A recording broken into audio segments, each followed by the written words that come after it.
Okay, we're going to begin Module 2. And in Module 2, I said earlier in the first module that we were going to get into some of the context of Lakeview, looking at it specifically through the lens of Cleveland. And the context, the two major ones that we're going to look at today are first from a labor and economic perspective. How has Lakeview Cemetery influenced Cleveland? The second perspective we're going to look at is class, the development of some class, race dynamics within Cleveland and the surrounding suburbs that many people may not know is due to some of the development of Lakeview Cemetery. So I think a lot of these things are going to be important. There are going to be some things you probably didn't know about Cleveland and its development and history. Again, with this one, like the first one and the next module, I will have the list of citations for you to see that additional supplemental sources and information where you may need to reach them for your final paper. I probably will talk about the final paper a little bit at the end of this module as well. So with that being said, let's begin Module 2. Okay, initially, Lakeview caused an employment boom, so to speak. People came from around the United States for jobs in what would be a project that would take years to complete. Also, the cemetery sparked international migration to Cleveland, specifically for Italian stonecutters and gardeners. Much of the stone that was used to build the monuments, a lot of the sculptures and buildings, was shipped from Italy. They saw this as an opportunity to come to America with a stable job and a trade that they were very skilled in.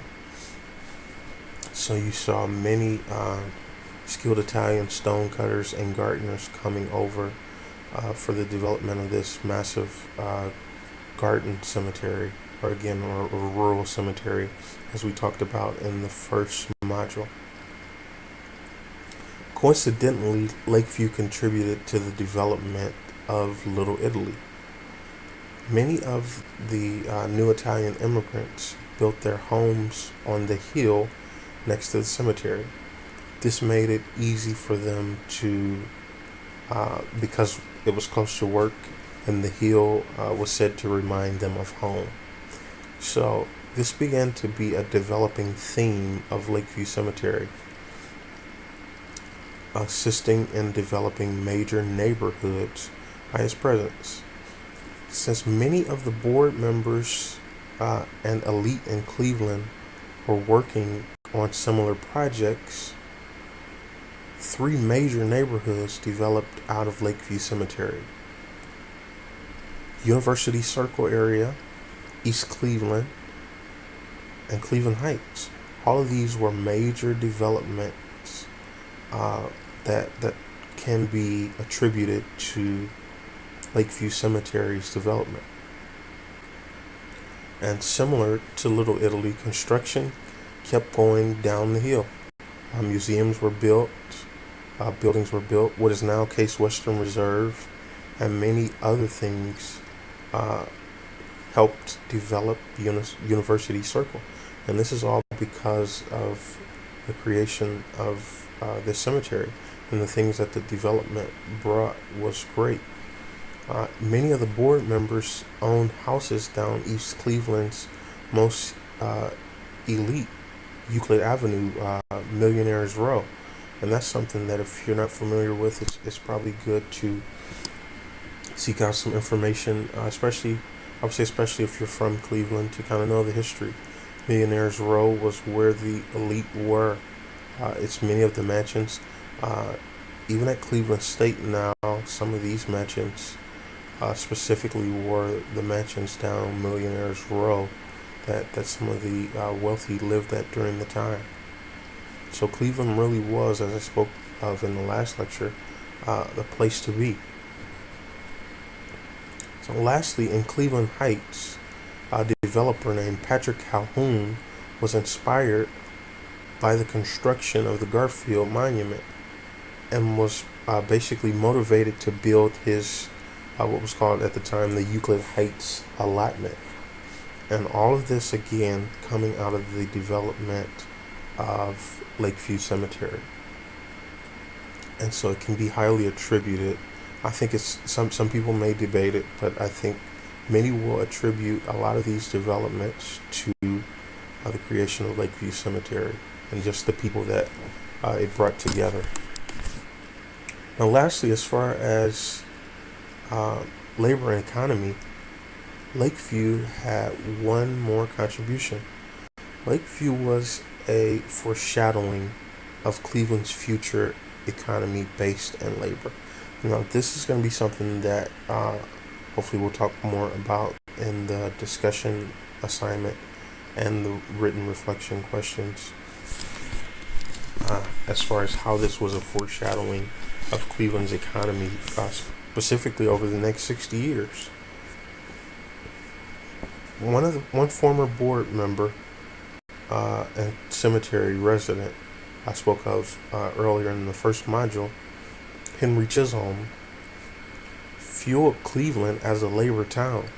Chisholm was known as the father of the Cleveland steel trade.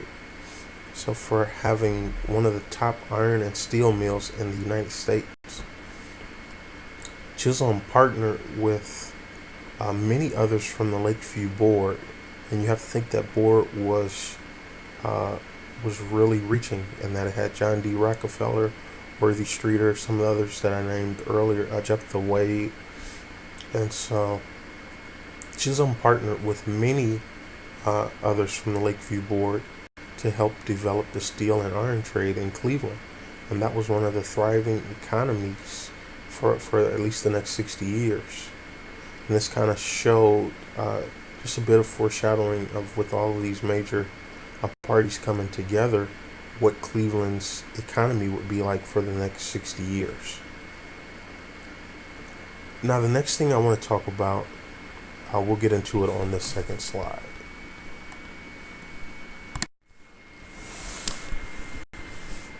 The next thing that we want to look at, the second context, as you would have it, is class and race. Not really race, but class just a little bit. And again, this part is not as major, so we're not going to cover it as long.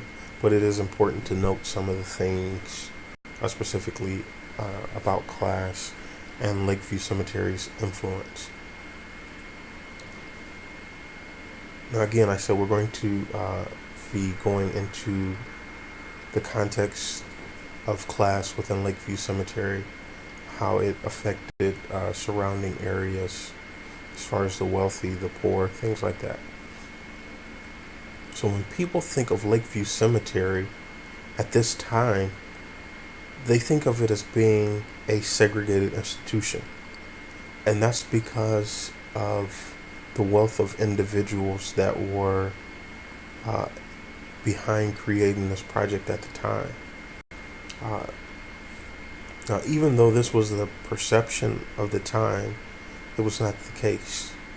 Lakeview, until this day, even is still a non-sectarian institution, meaning that it's not separated. It's open to all people.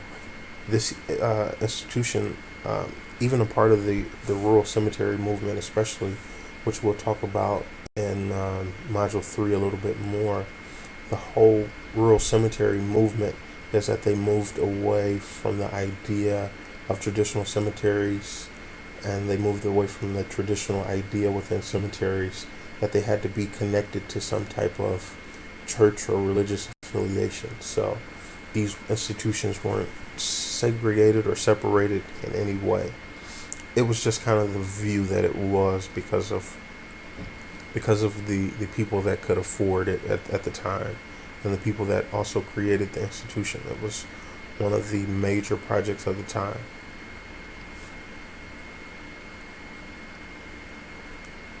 Now, again, I mentioned Lakeview was a non-sectarian organization, but now, although it was not separate by um, by being segregated, it was circumstantially separate because of its distance from the central city and the cost of the graves and monuments, which the costs were high. This separated the cemetery only to the high middle class, to wealthy only. So the wealthy individuals enjoyed this idea that it was not accessible to everyone at the time. Even many of the trustees at the time hoped that Lakeview would only attract Cleveland's best citizens. And that's a quote specifically from Morton, which you'll see in the supplemental sources. So again, it was circumstantially separate, which is an important thing to note. But people the wealthy kind of enjoyed that idea that it was circumstantially separate. Now, I think we'll end there as far as Module 2, but I do want to talk about the final paper. Now, the final paper is going to be very important to you, and kind of the development of how we structure that paper is going to be very important as well. Now, this is the second week, so your topic should be kind of formed by now, but it will definitely be formed with some of the assignments and even the quiz that we have for this module. Now, I'll go over this. This final paper will be a summation of all the information and critical concepts that we've gained through this course. In this final paper, you're going to write a 3 to 5 page paper, APA format. You're going to have at least 4 sources, and 2 of the sources have to be scholarly. I'm really not into the web sources, but I'll allow it. But at least 2 of the sources have to be scholarly sources. If you need help with that,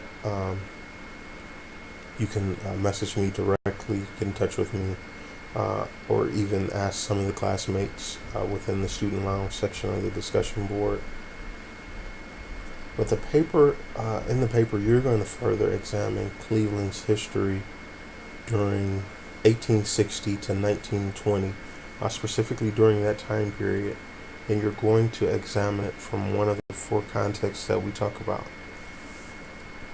So after next week's lecture, it'll be kind of critical for you to pick one of these specific contexts. Right today, we've dealt with labor and economy and class, which labor and economy go hand in hand, and class and race kind of go hand in hand too. So on the next lecture, we'll deal with a couple more contexts within a national context and within a local context specifically related to Cleveland. And so you're going to have to pick during this period something that kind of stands out to you as a topic of interest, and how its impact during this time. I would like it to be highly related to Cleveland history, and I actually would prefer that in your papers. So something, it doesn't have to do specifically with Lakeview Cemetery, but you can examine during a certain period of time the class, different classes, and race dynamics during that period of 1860 to 1920. You can look at the labor and economy outside of Lakeview Cemetery during that period of 1860 to 1920. And I think you'll develop a solid paper, again, examining one of those contexts. And then I think we can be fairly open to some even other suggestions, contexts that you may want to explore Cleveland during this time period of 1860 to 1920, and I'm fairly open to that idea. So again, this is kind of a overview of what you're going to have to do. Next week, I'll give a little bit more to solidify your ideas and kind of where you'll be going from having your topic to kind of getting a solid paper. Again, it's going to be 3 to 5 pages, APA format, the 4 sources, 2 of which have to be scholarly, examining Cleveland in a certain context between 1860 to 1920. And we'll talk about it more. We'll talk about it more in Module 3.